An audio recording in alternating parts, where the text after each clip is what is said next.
Voilà pour le sommaire. Merci de votre présence. Bonsoir à tous. Et nous démarrons cette édition par le communiqué du Conseil des ministres tenu aujourd'hui à Koulouba, cité sous la présidence du chef de l'État, Ibrahim Boubacar Keïta. Bonsoir Ibrahim Adjambélé. Bonsoir Nianyalou Traoré. Avec vous donc le contenu du Conseil. Tout à fait, merci beaucoup. Mesdames et messieurs, à vous également, bonsoir. Au chapitre des mesures législatives, au titre du ministère, au titre de la primature sur le rapport du Premier ministre, chef du gouvernement, le Conseil des ministres a adopté un projet de loi portant principes fondamentaux de la création, de l'organisation et du contrôle des services publics. Les principes fondamentaux de la création, de l'organisation, de la gestion et du contrôle des services publics sont gérés par la loi numéro 94-09 du 22 mars 1994. Après plus de 2 décennies d'application, il est apparu nécessaire de procéder à la relecture de la loi du 22 mars 1994 pour l'adapter à l'évolution de l'environnement institutionnel et apporter des précisions à certaines de ses dispositions. Le présent projet de loi prend en charge ces préoccupations. Il introduit la direction générale comme mode d'organisation des services centraux et précise les critères permettant de justifier la création d'une direction générale. Il étend les missions des services de la superstructure à la police des structures, à la coordination, à l'évaluation et à la révision des politiques publiques et à la définition de la stratégie de contrôle interne. Il apporte des précisions concernant les différences entre le service rattaché qui a une durée déterminée et le service rattaché dont la durée est indéterminée. Il crée la catégorie des établissements publics à caractère social dans lesquels sont classés les organismes de gestion des régimes de sécurité sociale et de promotion de l'emploi dont les spécificités ont été gérées jusqu'ici dans le cadre l'exception au texte sur les établissements publics à caractère administratif. Il réaffirme le principe de l'adéquation entre le profil et le poste pour la nomination aux emplois supérieurs et le principe d'égalité, d'équité et de transparence conformément à la charte africaine des valeurs et principes du service public dans les domaines aux emplois administratifs supérieurs. Il introduit l'appel à candidature pour la nomination au poste de directeur d'établissement public, de projets et programmes organisés sous forme de services rattachés. Il introduit les autorités administratives indépendantes dans la typologie des services publics en tant qu'organismes administratifs agissant au nom de l'État sans toutefois remettre en cause le principe de leur indépendance. Sur présentation du ministre des Affaires étrangères et de la coopération internationale, le Conseil des ministres a adopté un projet de loi autorisant la ratification de l'accord de financement numéro H901 ML signé ici à Bamako le 23 décembre 2013 entre le gouvernement de la République du Mali et l'Association internationale de développement IDA pour le financement du projet de reconstruction et de relance économique. Le gouvernement de la République du Mali a signé ici à Bamako le 23 décembre 2013 avec l'Association internationale de développement IDA un accord de financement d'un montant de 65 200 000 droits de tirage spéciaux, soit 48 milliards 475 millions de francs CFA environ pour le financement du projet de reconstruction et de relance économique. Ce financement contribuera à la relance économique à travers la réhabilitation des infrastructures de base, la restauration des activités productives des communautés cibles touchées par la crise dans notre pays et le renforcement des capacités institutionnelles des collectivités locales participantes. La ratification est une étape nécessaire à l'entrée en vigueur de l'accord. 2. Un projet de loi autorisant la ratification de l'accord de financement numéro H890ML signé à Bamako le 23 décembre 2013 entre le gouvernement de la République du Mali et l'Association internationale de développement IDA pour le financement du projet de gestion des ressources naturelles et changement climatique. L'Association internationale de développement a mis à la disposition du gouvernement de la République du Mali un financement d'un montant de 7 900 000 droits de tirage spéciaux, soit 5 873 millions de francs CFA environ. Ce financement contribuera à la réalisation du projet de gestion des ressources naturelles et changement climatique dont l'objectif est de promouvoir l'adoption de pratiques de gestion durable des sols et des ressources en eau dans 14 communes dans la région de Caille et Koulikoro. La ratification est une étape nécessaire à l'entrée en vigueur de l'accord. 3. Un projet de loi autorisant la ratification de l'accord de financement numéro 5356 ML signé à Bamako le 23 décembre 2013 entre le gouvernement de la République du Mali et l'Association internationale de développement pour le financement du projet de système hybride d'électrification rurale. Dans le cadre de la réalisation du projet de système hybride d'électrification rurale, dont l'objectif est d'accroître l'accès de la population rurale à l'énergie moderne et à augmenter la production d'électricité à partir d'énergies renouvelables, le gouvernement de la République du Mali a signé avec l'Association internationale de développement un accord de financement d'un montant de 16 300 000 droits de tirage spéciaux, soit 12 milliards 118 millions de francs CFA environ. Le projet de système hybride d'électrification rurale au Mali vise notamment à améliorer les services et étendre les mini-réseaux existants, développer les marchés de l'éclairage hors réseau et de l'efficacité énergétique, soutenir la gestion du projet et le renforcement des capacités des parties prenantes du secteur de l'énergie rurale. L'accord de financement définit les conditions d'octroi et de remboursement du prêt. La ratification est une étape indispensable à son entrée en vigueur. 4. Un projet de loi autorisant la ratification de l'accord de prêt d'assistance technique numéro 2 MLI 131 signé ici à Bamako le 6 janvier 2014 entre le gouvernement de la République du Mali et la Banque islamique de développement BID relatif au financement de l'étude de faisabilité et de l'avant-projet détaillé du tronçon Kidal-Timia-Ouine à la frontière algérienne, longueur 360 km de la route transsaharienne. Dans le cadre de sa politique de désenclavement intérieur et extérieur du Mali, le gouvernement de la République du Mali a signé à Bamako le 6 janvier 2014 avec la Banque islamique de développement un accord de prêt d'assistance technique d'un montant de 1 340 000 dinars islamiques, soit 994 millions de francs CFA.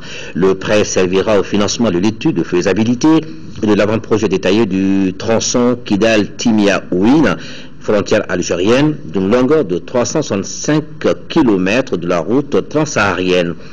La réalisation de ce tronçon contribuera au désenclavement des régions qu'il traverse, à leur développement économique harmonieux et à l'amélioration des conditions de vie des populations riveraines.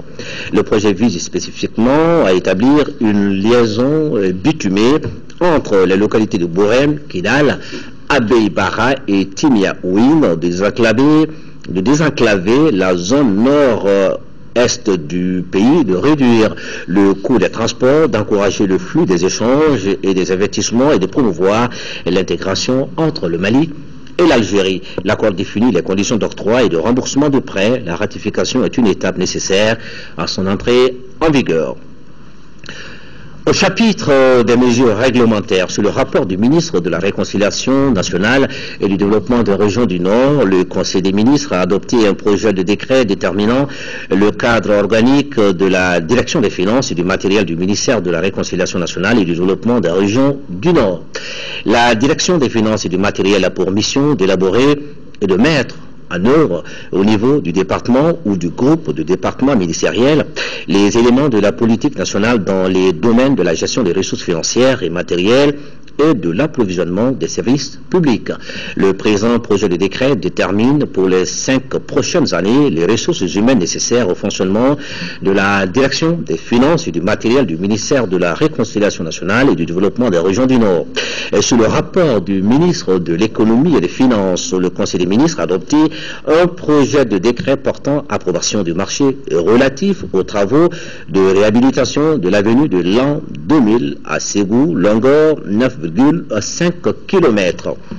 Le présent projet est conclu dans le cadre de la mise en œuvre du programme de réalisation et de réhabilitation d'infrastructures et d'équipements routiers urbains engagés par le gouvernement.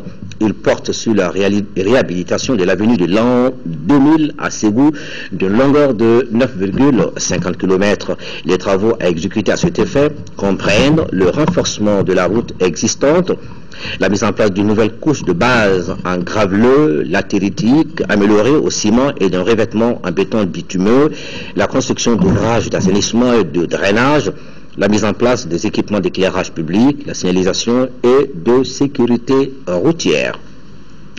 Le marché est attribué après appel d'offres au groupement d'entreprises ETEP et GK pour un montant de 2,384 milliards de francs CFA environ et un délai d'exécution de 18 mois. Le financement est assuré par la Banque ouest-africaine de développement BOAD à hauteur de 42,49% et le budget national 57,11%. Sous le rapport du ministre du Logement, le Conseil des ministres a adopté un projet de décret déterminant le cadre organique de la direction des finances et du matériel du ministère du Logement. L'adoption du présent projet de décret a pour objet de doter la direction des finances et du matériel du ministère du Logement de moyens humains nécessaires à son fonctionnement sur les 5 prochaines années. Maintenant, au chapitre des mesures individuelles, le Conseil des ministres a procédé aux nominations suivantes. Au titre du ministère de la Défense et des anciens combattants, aux fonctionnaires de défense auprès du ministère de l'Industrie et des Mines, lieutenant-colonel Amadou Konaté. Directeur adjoint du génie militaire, colonel Boubacar Diallo. Au titre du ministère de la Réconciliation nationale et du développement des régions du Nord, secrétaire général, M. Ataer Ag Iknan, inspecteur des services économiques. Chef de cabinet, M. Mamadou Sogoba, conseiller des affaires étrangères. Au titre du ministère de l'administration territoriale, conseiller technique, M. Kariba Tangara, vétérinaire et ingénieur d'élevage. Directeur général de l'administration territoriale, M. Moriba Sinayoko, administrateur civil. Conseiller aux affaires économiques et financières des gouverneurs des régions de Sikasso, M. Amadou Diabaté, vétérinaire et ingénieur d'élevage. Kidal, M. Kassoum Sangaré, ingénieur de l'agriculture et du génie rural. Au titre du ministère du Plan et de la Prospective, directeur des finances et du matériel, M. Sadou Mahamadou Diallo, inspecteur des services économiques. Au titre du ministère de l'Environnement et de l'Assainissement, inspecteur à l'inspection de l'environnement et de l'assainissement, M. Boubacar Kamara, chercheur. Au titre du ministère de la promotion de la femme, de la famille et de l'enfant, directeur des finances et du matériel, M. Mahi Anne, inspecteur des finances. Au titre du ministère de la Santé et de l'Hygiène publique, directeur national de la santé, Mme Binta Keita, médecin. Directeur général de l'hôpital de Gao, M. Ahmadou Bemaïga, médecin. Inspecteur à l'inspection de la santé, Mme Oumou Soumana Maïga, médecin. Au titre du ministère de la Communication et des Nouvelles Technologies, de l'Information, directeur des finances et du matériel, M. Souleymane Dambélé, il est inspecteur des services économiques. Nanalou Traoré. Ibrahima, merci. Merci et bonne suite. Et nous poursuivons ce journal avec ce communiqué du président de la République adressé à son Excellence M. Abdelaziz Bouteflika, président de la République algérienne démocratique et populaire. Monsieur le Président et chers frères, c'est avec une profonde affliction et une grande tristesse que j'ai appris le tragique accident d'avion survenu ce mardi 11 février 2014 dans l'est de l'Algérie à Ennina et qui a coûté la vie à plus de 100 personnes. En cette douloureuse circonstance, je voudrais exprimer à votre Excellence, aux familles des victimes durement éprouvées et au peuple algérien tout entier, au nom du peuple du Mali, de son gouvernement et à mon nom propre, notre profonde compassion et nos condoléances les plus émues. Je salue La mémoire des disparus et prie Allah subhanahu wa ta'ala pour le repos éternel de leur âme.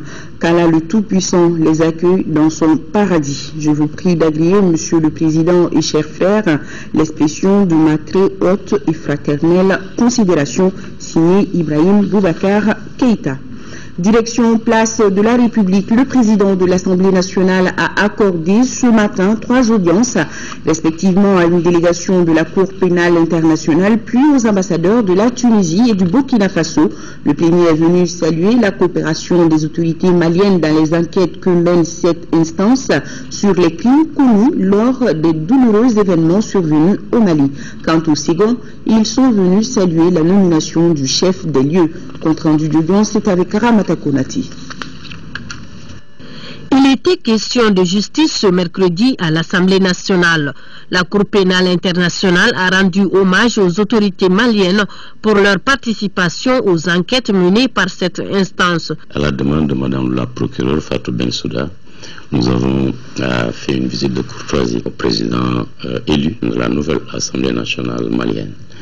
Et puis, pour encore une fois, renouveler aux autorités maliennes les remerciements du bureau du procureur pour la bonne coopération que nous recevons des autorités maliennes dans le cadre de notre enquête depuis que le Mali a porté l'affaire, les crimes qui ont été commis sur le territoire à l'époque de la crise.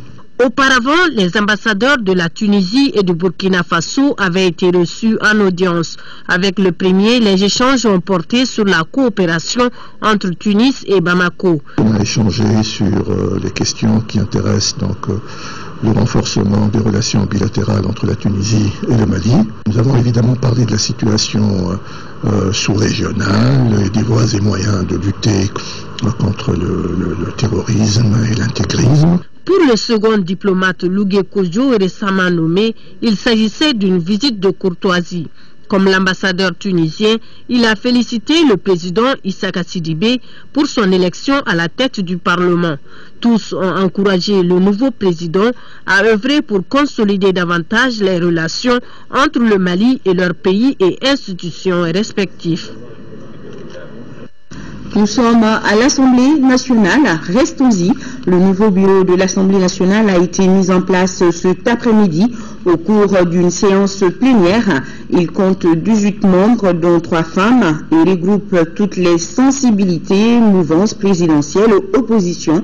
On retient surtout que la première vice-présidence de l'Assemblée revient à Mamadou Tounkara du groupe parlementaire RPM et la troisième vice-présidence à Amadou Sissé du groupe parlementaire VRD, Vigilance républicaine démocratique. Le premier questeur est Mamadou Djarassouba du RPM et deuxième questeur Belkoba de l'APM. Les travaux se poursuivent à l'hémicycle à travers la mise en place des commissions de travail et nous y reviendrons dans nos éditions de demain avec Bourama Traoré. Conférence de presse du ministre des Mines, Bougou Sissé, en donnant ce point de presse, a voulu partager avec la presse le fruit de la participation malienne au forum d'Indaba.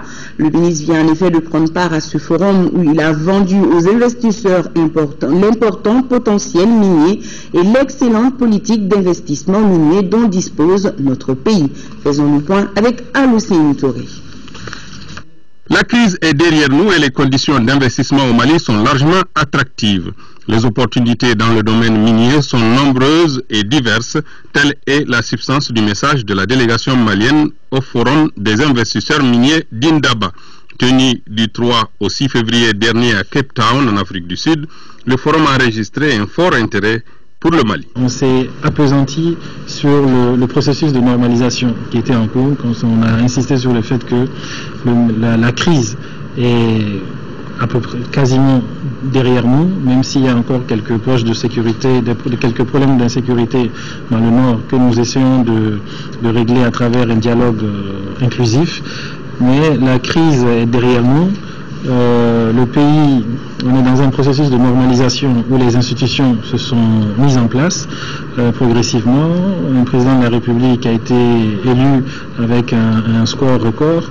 un gouvernement qui a été mis en place, une assemblée qui est en train de se mettre en place. Le ministre des Mines a également étalé les ambitions de son département. 3 axes majeurs sous-tendent la politique minière de notre pays. Il s'agit de l'axe de la diversification, celui de l'intégration et enfin la maximisation des recettes minières. On a un secteur minier qui jusqu'à présent a évolué de façon isolée par rapport à notre économie. Il était extrêmement important que l'on intègre les mines à notre économie pour que l'on en tire le maximum de profit. Je dis isolé, pourquoi? Parce que jusqu'à présent, ce qui était important pour nous, et sans doute le contexte le justifiait, c'était de maximiser au maximum les recettes que l'on pouvait tirer de l'exploitation minière, les recettes fiscales. Et donc cet objectif-là a fait en sorte qu'on a développé, le secteur s'est développé comme dans une économie d'enclave. C'est-à-dire que complètement isolé, complètement pas du tout intégré à notre économie. Aujourd'hui, la nouvelle vision, c'est aller vers une plus grande intégration. Parce qu'on pense que c'est par cette intégration qu'on peut créer plus de valeur et que c'est par cette intégration, tout en créant de la valeur, qu'on pourra créer plus d'emplois. D'autres sujets non moins importants ont figuré au nombre des préoccupations des confrères. Il s'agit de l'orpaillage qui occuperait environ 500 000 de nos compatriotes, du pétrole dont les indices restent très promoteurs ou encore des autres substances minérales réparties sur tout le territoire national. Arrêtons-nous à présent sur ces chiffres. 300 travailleurs licenciés, 600 autres dans la chambre d'attente des licenciements. Cela se passe en première région et il s'agit des travailleurs de mines. Face à la dégradation des relations employés-employeurs, les travailleurs de mines de Sadiola, Yatela, Goukoto et Lulo ont organisé ce mercredi matin une marche pacifique. Ils dénoncent les licenciements massifs et abusifs qu'un groupe minier de la région est en train d'effectuer. Les marcheurs entendent des autorités compétentes à la matière locale et internationale des réactions. Le film de la marche, c'est avec Kansoutou Kanouté. Organisée par la division Sinacom de Caille, cette marche de protestation s'est déroulée dans un climat pacifique. Ils sont sortis nombreux. Ce sont les travailleurs des mines de Sayola, Gungoto, Lulo et Yatela, les comités affiliés à l'INTM de Caille et les populations pour manifester leur mécontentement.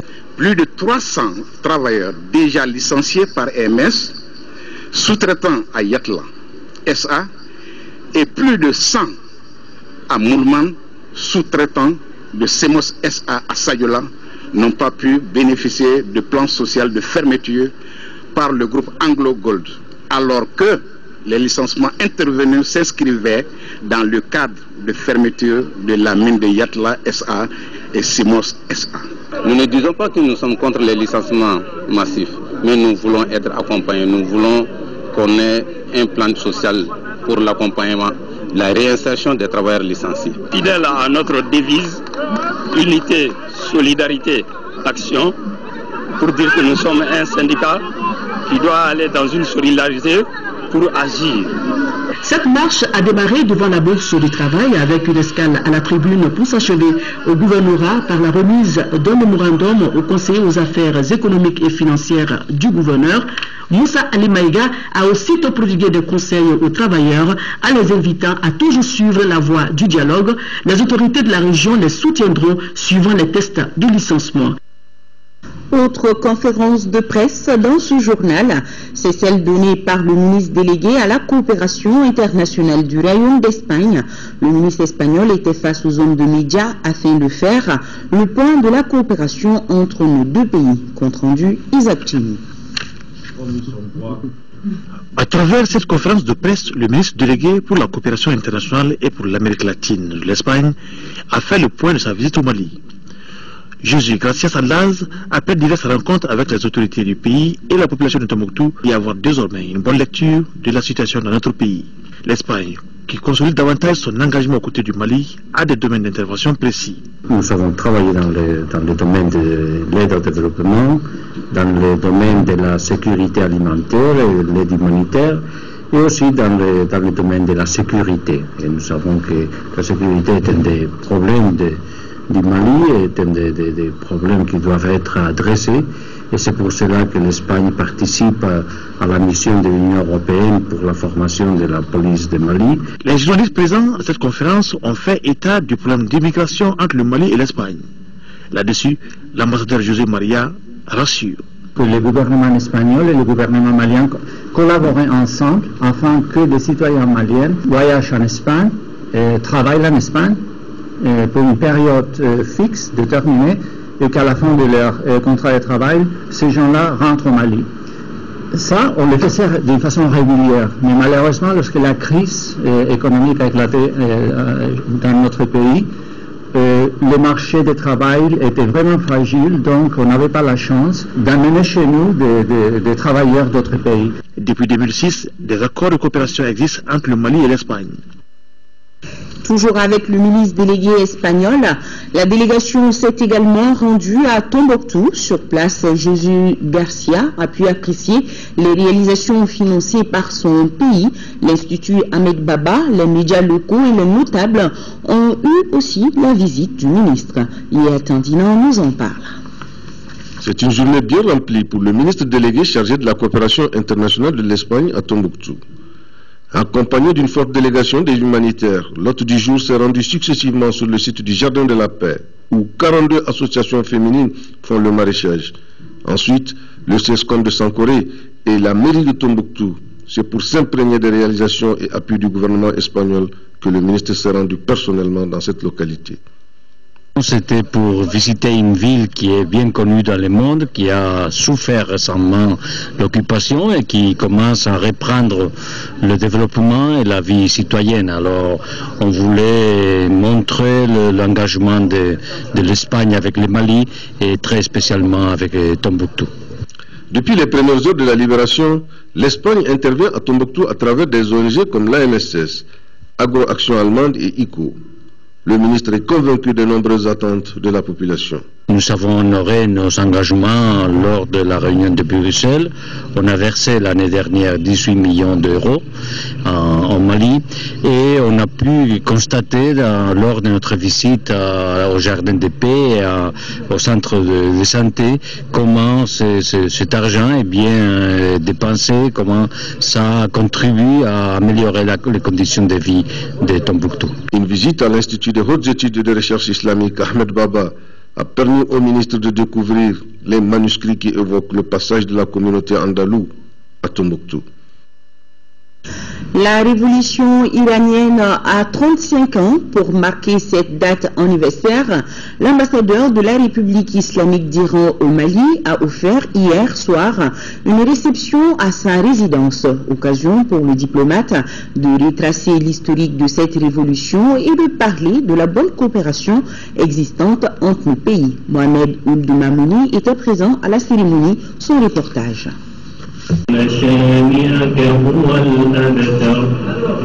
Après une lecture brève du Saint-Coran, Dr Ali Reza Kassaï, l'ambassadeur de la République islamique de l'Iran au Mali, a brossé l'évolution politique et économique de son pays. Il dira que février 1979 marque la date de la victoire de la révolution iranienne.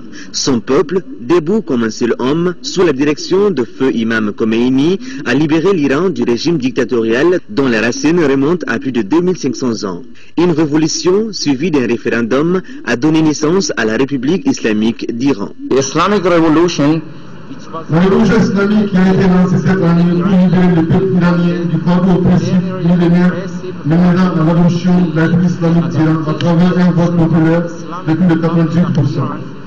L'Iran est l'un des gouvernements les plus démocratiques dans le monde, car sa vie politique est marquée par la tenue régulière, transparente et populaire de plus d'une trentaine d'élections distinctes. L'Iran condamne avec détermination le terrorisme. Le pays est constamment victime de ces phénomènes terribles de la part des ennemis extérieurs. Parlant de la coopération, Dr Ali Reza Kassaï s'est réjoui des relations que l'Iran entretient avec les pays africains, particulièrement avec le Mali. C'est le lieu de rappeler la position de nos pays qui reste invariablement attaché à l'intégrité totale du Mali et à sa souveraineté sur l'ensemble du territoire. L'ambassadeur de la République islamique d'Iran a réitéré le soutien de son pays dans le sens du raffermissement de la coopération entre Bamako et Téhéran. Les travaux de validation du plan d'action national 2014-2018 de lutte contre la prolifération des armes légères et de petit calibre ont commencé ce mercredi. C'est à la faveur d'un atelier de 3 jours au cours duquel les participants tenteront d'adapter le plan d'action 2010-2014 aux normes internationales, notamment à la convention de la CEDEAO. Nous Sissoko, reportage. Le plan national 2010-2014 de lutte contre la prolifération des armes légères arrive à son terme. La volonté politique des autorités de poursuivre le combat nécessite l'adaptation du nouveau plan d'action aux normes internationales, en l'occurrence à la convention de la CEDEAO en la matière. Il s'agit aussi de prendre en compte les avis des couches nationales afin de parvenir à une version consensuelle. La convention de la CEDEAO sur les armes légères et de petit calibre est instrument juridiquement contraignant, a mis un accent particulier sur l'harmonisation de la fabrication artisanale dans la sous-région. Beaucoup de fabricants traditionnels, de plus en plus, travaillent en dehors de tout contrôle. Le Mali a fait un pas important dans la lutte contre la prolifération des armes légères et de petit calibre. C'est du moins la conviction du directeur du Centre régional des Nations Unies pour la paix et le désarmement en Afrique.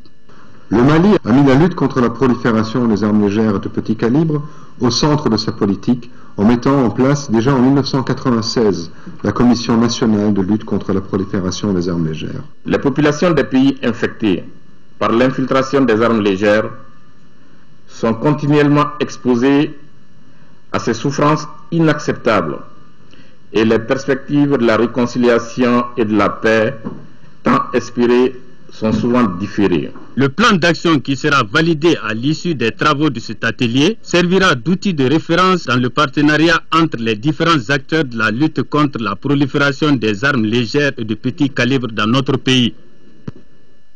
C'est demain que s'ouvrent dans notre pays les travaux du 14e forum de Bamako. Cette rencontre qui porte sur le thème paix, sécurité, développement regroupera pendant 3 jours des experts du monde entier. Ensemble, ils vont partager leur point de vue sur des sujets en rapport avec le thème. Pour plus de précision, écoutons le vice-président de la Fondation Forum de Bamako, Abdoulaye Koulibaly. Il est au micro de Abdraman Maïga. On s'est rendu compte, dans ce que nous venons de vivre au Mali, qu'il n'y a pas de paix sans sécurité et sans le développement. Et c'est l'enjeu majeur de la réunion du 13, 14 et 15 février prochain, qui va réunir à Bamako des personnalités d'Amérique, d'Afrique, d'Europe, qui vont parler essentiellement de quelle stratégie notamment les États-Unis ont pour les pays du Sahel, quelle stratégie l'Europe a pour le Sahel, quelle stratégie l'Union africaine a pour le Sahel, quelle stratégie la CEDEAO a pour le Sahel, et enfin, quelle est la politique du Mali par rapport à la mutualisation des dispositifs de sécurité dans l'espace sahélo-saharien. Donc on va parler au niveau sécurité de ces différentes stratégies pour converger essentiellement vers une seule stratégie, quelle stratégie pour le Mali. Mes attentes par rapport à ce forum, c'est d'abord amener mes concitoyens à s'ouvrir, à écouter. Parce que c'est seulement dans l'humilité qu'on peut avancer. Et quand on va écouter toutes ces sommités, on va comprendre une chose: on a toujours beaucoup à apprendre et on a toujours besoin des autres. Autre grand titre de ce journal, la police nationale renforce la sécurité dans la capitale malienne, notamment au niveau des descentes des 3 ponts. Pour cela, elle procède tous les soirs au contrôle des documents et à la fouille minutieuse des véhicules. L'opération vise à sécuriser davantage les personnes et leurs biens. Pour mener à bien donc cette mission, la police sollicite l'indulgence des populations, nous précise Ibrahima Traoré. Soirée ordinaire à Bamako, il est presque minuit. Nous sommes à la descente du pont Fad. Quelques éléments de la police nationale s'apprêtent ici à renforcer la sécurité. Et cela commence tout d'abord par des consignes. Pas de violence. Vous faites arrêter les usagers dans la plus grande discipline. Vous contrôlez les pièces d'identité et les permis de conduire. Et vous fouillez minutieusement les coffres des véhicules. Avez-vous reçu? Ok. C'est donc parti pour une opération de contrôle maximum. Un agent fait descendre la barrière. Non loin de là, un autre, muni de son sifflet, prévient les usagers de la circulation. Pour plus de sécurité, le dispositif est discrètement renforcé par des éléments en armes, positionnés parfois à des endroits stratégiques.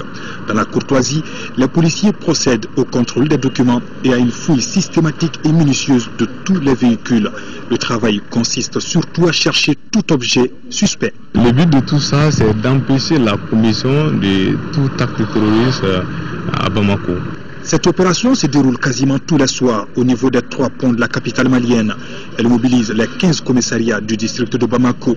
L'initiative est différemment appréciée par les usagers de la circulation. Je pense que c'est tout à fait normal parce que c'est pour la sécurité de la population qu'ils le font. Ça, c'est de la merde. Hein, il ne peut pas quand même vérifier tous les véhicules de Bamako. Ce n'est pas aussi sur le pont qu'on peut faire ça. Il faut que les gens soient indulgents. Ce qu'ils font là, ils font ça pour nous. Donc ils se disent que c'est pour leur propre sécurité qu'on le fait. Et qu'ils ont intérêt à s'y plier.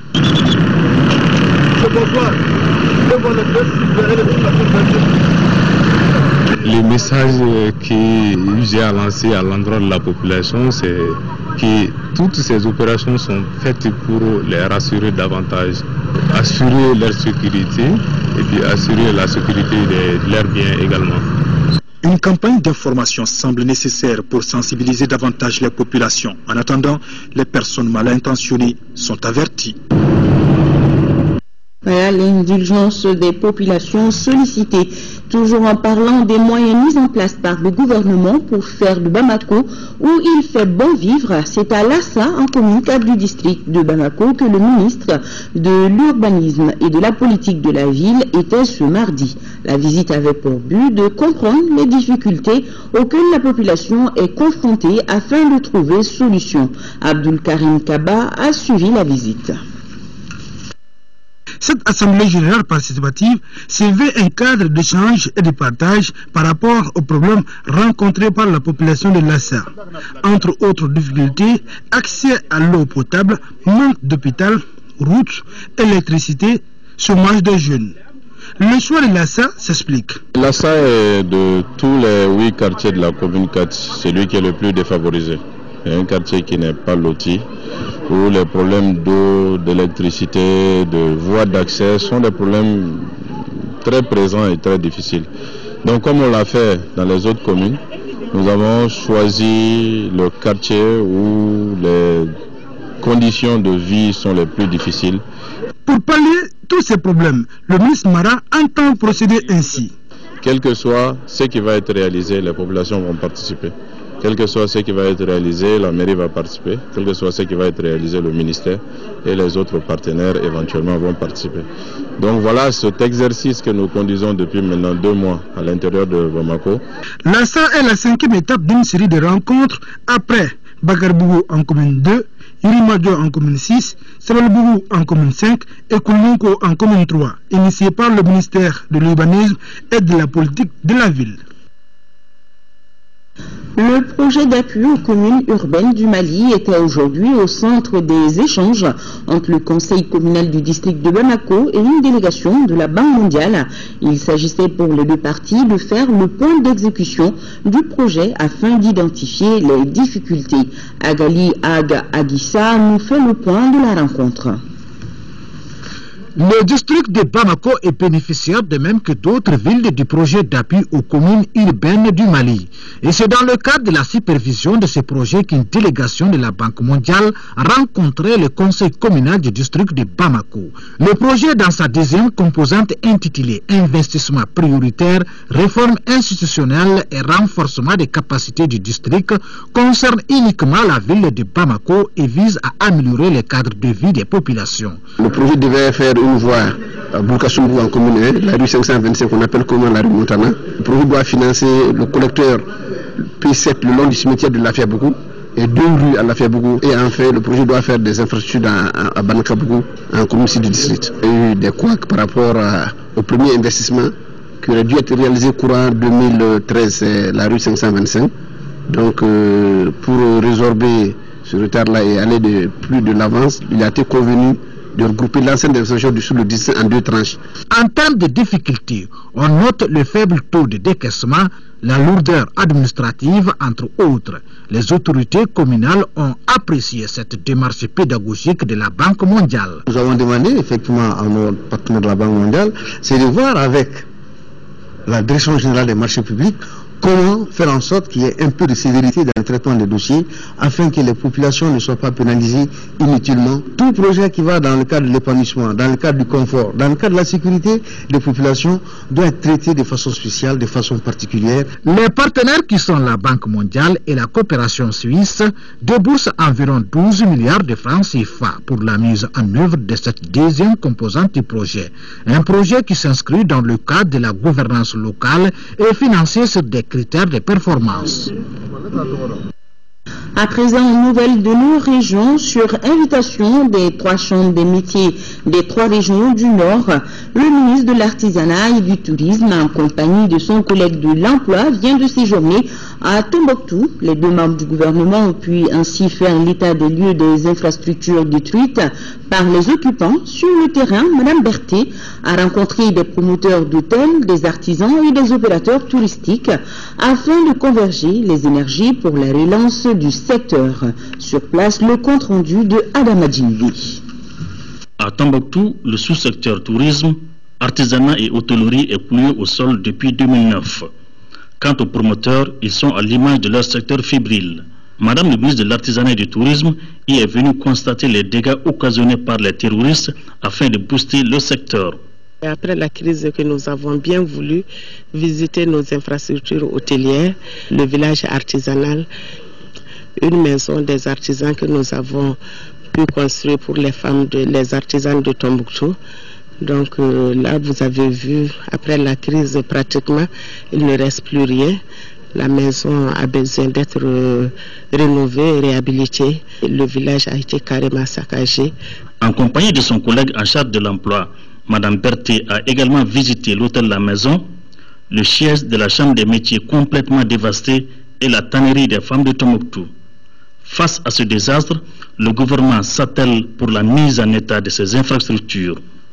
Au niveau du budget national, c'est vrai que nous pourrons faire une partie de la rénovation, mais nous comptons surtout sur les partenaires. Au musée El Massour, certains promoteurs comme Khalil Ibrahim Sidi Touré ont décidé de conserver une partie de l'histoire authentique de Tombouctou. Tombouctou étant une vieille ville, de vieille civilisation, autrement doit avoir des témoins culturels extraordinaires. Alors c'est comme ça que nous avons concocté, sélectionné tout ce qu'il y a comme objet ancien qui parle un peu de la culture de Tombouctou. Et là, on a ouvert un musée. Avec les différents acteurs, le ministre a eu une rencontre pour faire l'état des lieux des sites affectés par la crise.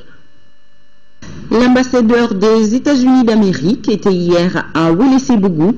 Marie-Beth Léonard répondait ainsi à une invitation du maire de la commune, occasion pour le diplomate américain de visiter certaines infrastructures de la localité et d'assurer les autorités locales de son soutien aux actions de développement. Une visite suivie par Sokona Kamisoko. C'est dans une atmosphère festive que la population de Wélissé-Bougou a accueilli l'ambassadeur des États-Unis d'Amérique au Mali. Marie-Beth Léonard était venue s'enquérir du niveau de développement de la localité. Par la même occasion, il réitérait sa disponibilité à accompagner les autorités communales en vue d'améliorer davantage les conditions de vie des populations de Wélissé-Bougou. L'intérêt est peut-être multiple parce que je sais bien qu'à travers les années, qu'il y avait pas mal de liens entre les communautés américaines et les communautés de cet endroit. Et j'ai pris l'habitude d'accueillir les volontaires, les médecins, etc., qui étaient en déplacement à Wélissé-Bougou, à l'ambassade, pour les remercier et pour entendre de leurs bons travaux. La diplomate américaine a saisi l'occasion pour visiter certaines infrastructures, au nombre desquelles le stade municipal, le chantier du nouveau centre de santé de référence. Autre infrastructure qui a reçu la visite de la délégation, le centre hybride de Wélissé-Bougou. À l'issue de cette visite, l'ambassadeur Marie-Beth Léonard s'est dit impressionné du niveau organisationnel des populations. Je suis très impressionnée par l'engagement communautaire de ces villages. Et c'est une chose qui est très très importante. La citoyenneté, c'est d'être engagé dans le bien-être de votre communauté, de vraiment parler de vos besoins, de les exprimer et aussi de participer dans la vie civique. Cette visite est placée dans le cadre du programme ambassadorial de la mairie de Wélissé-Bougou pour d'abord faire sortir les bonnes réalisations des collectivités territoriales. Aussi faire sortir les bonnes nouvelles de la bonne gouvernance dans la commune de Wélissé-Bougou et surtout faire en sorte que le reste du Mali entendre et les réalisations. Enfin, l'ambassadeur des États-Unis d'Amérique s'est rendu à l'école de Ferry Kourouba avant de rencontrer les populations de Tinkili. Démarrage des travaux de l'atelier de lancement de l'étude de faisabilité du projet de mise en valeur du système Fagibine. Cette étude s'inscrit dans le cadre de la politique de développement agricole de notre pays. Elle est financée par le Royaume de la Norvège à hauteur de 215 millions de francs CFA et doit durer 3 mois. Lamine Keïta. Sous la supervision de l'Office pour la mise en valeur du système Fagibine, l'étude va permettre de disposer d'une photographie de la situation actuelle de la zone. Il s'agit de faire dans un premier temps une photographie de l'existant et dans un second de dégager les grandes tendances pour une meilleure exploitation de la zone. Cette étude s'inscrit vraiment dans le cadre, comme je l'ai dit, du projet d'appui à la restauration du système Fagibine financé par la Norvège. Et c'est une étude qui vise à étudier la faisabilité technique, environnementale et sociale de la seconde phase du projet. Selon les représentants du Royaume de la Norvège au Mali, le financement de cette étude s'inscrit dans le cadre de l'appui au développement agricole de notre pays. La motivation est que c'est un endroit qui est très intéressant. Il y a des grandes superficies qui est cultivable, qui peut donner du travail, qui peut donner de nourriture pour la population. Encore, c'est une zone où on a eu un peu de problèmes de sécurité. Le système Fagibine s'étale sur les sacs de Diré, Gundam et Tombouctou.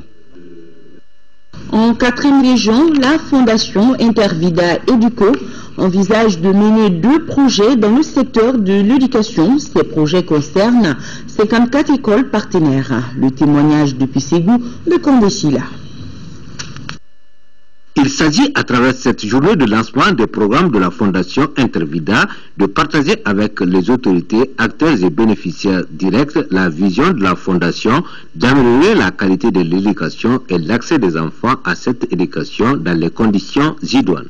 En 2014, nous allons mener des projets, 3 projets d'éducation, 3 projets dans la santé et des projets dans le développement local autour de ces 54 écoles où nous allons travailler sur la formation des enseignants, sur des cours de remédiation pour les élèves. Les participants ont été informés de la fusion de la Fondation avec l'Éducation sans frontières en 2015 pour former Educo. Une des raisons de ce mariage est de mieux protéger les enfants afin de jouir pleinement de leurs droits. L'alliance entre Intervida et Éducation sans frontières est faite pour une raison stratégique et pour améliorer notre travail autour de l'éducation et sur la protection des enfants. Parce qu'Éducation sans frontières est une ONG espagnole qui travaille depuis plus de 20 ans sur l'éducation. Les activités de santé et d'hygiène ne seront pas en marge de ce nouveau programme. C'est ainsi que les 25 000 enfants des écoles partenaires vont continuer à bénéficier de la prise en charge sanitaire et de suivi médical. Intervida Educo compte aujourd'hui sur le soutien de près de 100 000 parents et partenaires pour offrir une formation de qualité à des milliers d'enfants. Un tour à présent dans nos assiettes, ou dirais-je plutôt dans un jardin maraîcher, avec comme invité principal la tomate. À Sorobasso, dans le cercle de Kuchala, on veut faire de ce légume une véritable source de croissance économique et de revenus pour les pôles d'entreprises agricoles, mais aussi un élément essentiel de notre nourriture. Pour cela, l'ONG Centre d'appui à l'autopromotion pour le développement a organisé une journée porte ouverte sur la question. Découvrons la tomate sur toutes ses facettes avec Daouda Diakiti. En organisant cette journée paysanne autour de la tomate dans la commune de Sorobasso, cercle de Kuchala, l'ONG Centre d'appui à l'autopromotion pour le développement CAD, sur financement du Centre international pour la fertilisation des sols en Afrique et FDC, d'accompagner les pôles d'entreprises agricoles à tirer meilleur profit de leur production et accroître leur productivité. L'accompagnement, c'est pour améliorer le cadre de vie de la population. Ici à Sorobasso, c'est rien que l'an passé, ils ont vendu plus de 180 000 tonnes de tomates. Ces tomates sont exportées même sur le Burkina et le Ghana. Et une grande partie également est achetée par nos commerçantes locales, notamment celles de Kuchala et de Sigasso. Il s'agit aussi, à travers ce cadre d'échange d'expérience, de permettre l'instauration d'un partenariat entre l'ensemble des acteurs impliqués, producteurs, fournisseurs d'intrants et opérateurs économiques de Kuchala, en vue de booster l'économie familiale et communale. C'est pour renforcer les liens de collaboration entre les différents acteurs du PA. L'an passé, il y avait seulement une seule UPA, une seule unité de production agricole de Sorobasso qui a fait plus de 5 millions en tomates. Donc 5 millions, ça lui aide facilement à payer sa TDRL. La visite des parcelles de tomates estimées à plus d'une centaine d'hectares de la coopérative communale et des produits de transformation du groupement des femmes à mi-fin à la journée. De très belles tomates et c'est de saison. Quittons Sikasso pour Mopti où a eu lieu le lancement des activités de l'ONG Devoir et Dignité. L'ONG veut d'une part contribuer à l'apaisement de la souffrance des populations du delta central du Niger affectées par les effets néfastes de la crise du Nord. De part lutter contre les maladies silencieuses, notamment l'hypertension artérielle, le diabète ou encore l'hépatite B. Mamar Ibrahim Touré, correspondance. De sa création en 2009 en Suisse, l'ONG internationale Devoir et Dignité avait inscrit parmi ses activités le parrainage des personnes de troisième âge et la sensibilisation des Africains de la diaspora. Aujourd'hui, ce sont les populations du delta central du Niger qui bénéficient de ces activités à travers des campagnes de lutte contre les maladies silencieuses et de contrôle sanitaire. La cérémonie a pour objet d'entretenir un partenariat conscient et de qualité avec les structures en charge de la santé et de l'action humanitaire afin de lutter énergiquement contre les maladies dites silencieuses. Il s'agit de l'hypertension artérielle, il s'agit du diabète, il s'agit de l'hépatite B. Notre mission fondamentale d'abord, c'est de prévenir d'abord la tension artérielle qui fait beaucoup de dégâts aujourd'hui, prévenir l'hépatite B et prévenir le diabète sous toutes ses formes. L'ONG internationale Devoir et Dignité vient augmenter le nombre des ONG internationales venues contribuer à l'apaisement de la souffrance des populations de Mopti. Je reste persuadé que la réalisation des activités de l'ONG contribuera sans équivoque à atteindre son autre objectif de lutte contre les maladies dites silencieuses. La présidente de la FERASCOM, le directeur régional de développement social et de l'économie solidaire, le coordinateur des ONG et d'autres partenaires ont pris l'engagement d'accompagner l'ONG internationale. Voilà ce qu'on pouvait retenir de l'actualité d'aujourd'hui. Merci de votre aimable fidélité.